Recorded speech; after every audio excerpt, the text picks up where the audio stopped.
Hello, guys. Welcome back. Loki keeps pushing me, and I'm having trouble getting the words to make sense. But this is where I remind you it's adults only channel. The TED Talk today is Loki will run your love life for you. You guys know I'm pretty open about the kind of relationship I have with Loki, which is why people come on the channel for 5 minutes and then they leave.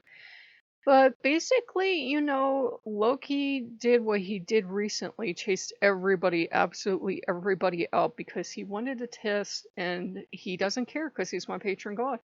He wanted to see how much I love them and what was my reaction to losing them. That sounds kind of mean, but this is Loki.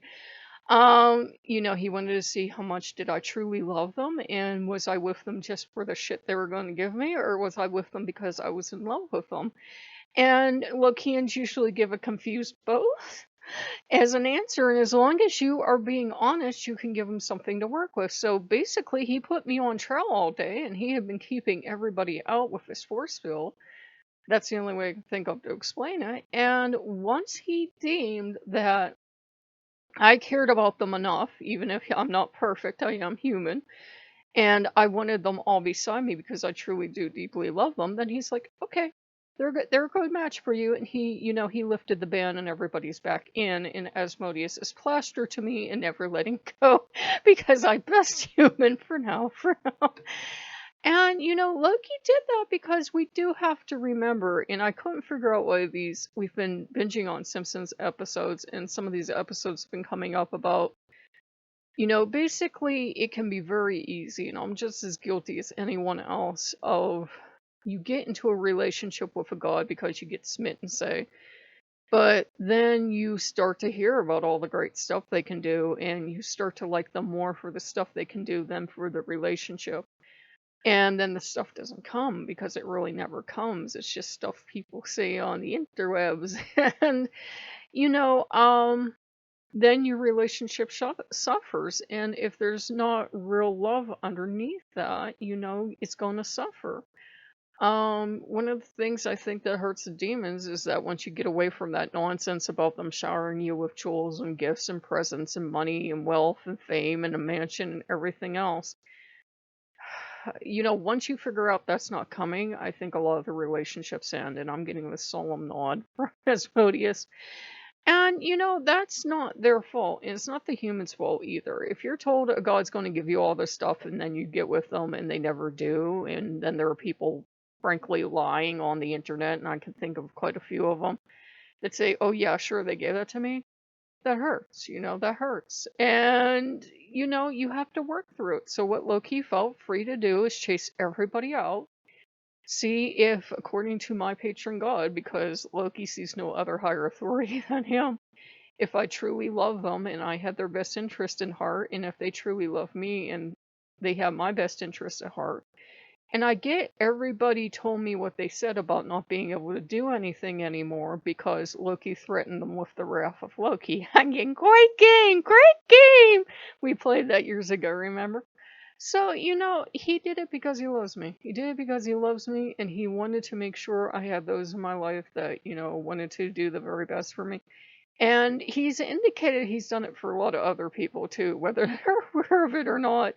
If you've ever had, like in the mortal realm, if you've ever had somebody mysteriously dump you, or, they never return your call, sometimes people be a punk like that. But sometimes it can be your patron god. They will feel free, again, demons too, they will feel free to chase anybody else off. Especially gods know if you work with Asmodeus, you know his lore, they will feel free to protect you. They can read human hearts, and they can, it's why they read your heart, they read your mind, whatever.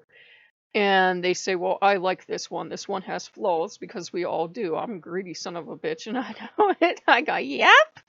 And I want everything I want, and I want it now. And why can't I have it? And it's so sad. I'm deprived now. And, they understand that, but at least I can see it, I don't sit here and pretend to be a perfect human being. I know I'm greedy. I'm short-tempered. I swear like a pirate. I'm trying not to so I can stay monetized.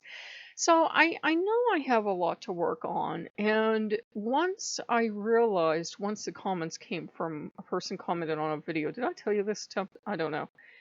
Once I realized that I just had to let go and relax, and that, what demons truly are is neither wholly good nor wholly bad. They're just like anyone else. They're just like any of the gods. Then we could relax. I don't see them as these ferocious, terrible, drag you off to hell beings. In fact, there's this game that I'm playing where I felt really bad and she showed up, believe me. It's a hidden object game and you play against Lilith. And it's the damn weirdest game I ever saw. You are sitting at a little cafe table, I guess, in your apartment, and your boyfriend's going to propose, but your phone rings. You get up to answer the phone. There's this magical ass book, and there's this hot, sexy succubus because it's Lilith, right? And he sees this to call her up. It's like, hey, she looks pretty good. I wonder if this was gonna work. And he was just gonna propose to you, this dog. So he says the words. Lilith appears and is like, yep. And Lilith kidnaps him. And you go after his cheating ass. I don't know why. And I'm getting applause from the demons. And Lilith confronts you on the island. She keeps trying to give you opportunities to leave. And she says, look, honey, I am telling you, he's staying here with me. And she's kind of lonely and sad. So she's collecting men to have on the island with her. And I feel really bad for her right now. And she says he's just like any other man. He's a lustful creature, which, what does she roll over? And she says, he's lustful and he's basically a horn dog and he saw her picture and what he did. He went and chased after her, right?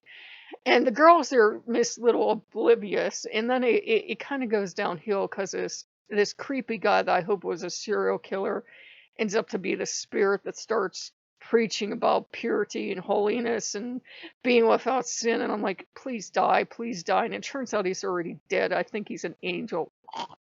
I got tears of blood.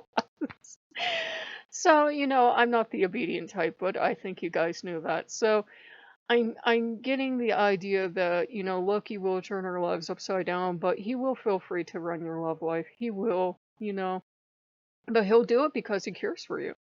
For the Christians, they have to beg, they kind of have to beg their God and say, who do you pick for me? Who do you pick for me? Who do you pick for me?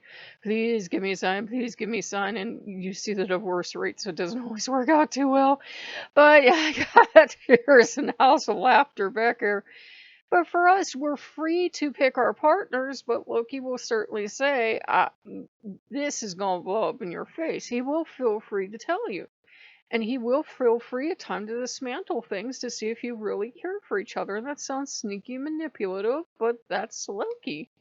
And Odin's just looking at the floor like, the poor little woof didn't get any of the food.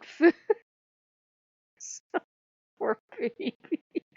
We made beef stew. He really wasn't coming around, which was super weird, and we made it fantastic, and we made noodles with beef. Those cans of processed beef you get that they're probably missing pets. I got tears.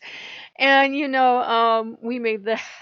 He says it tasted like beef. You can flavor anything that tastes like beef, baby. Prove it's beef. He goes, oh, okay. Anyhow, we get meow meow back here. Kitty cat in the can. This channel. We shouldn't do this late at night. Anyhow. We made soup, we made stew, we made beef, we made a pulled beef sandwich, we made, dipped it in the au jus. So we made fantastic meals, and Odin missed out on them. There's teeny tiny bit of beef left over, baby. We can make you some, and there is another can. There's just no bread in the house. I go, so you should have been here. But he got kicked out too because Loki wanted to see if I really, really, really, truly wanted Odin here.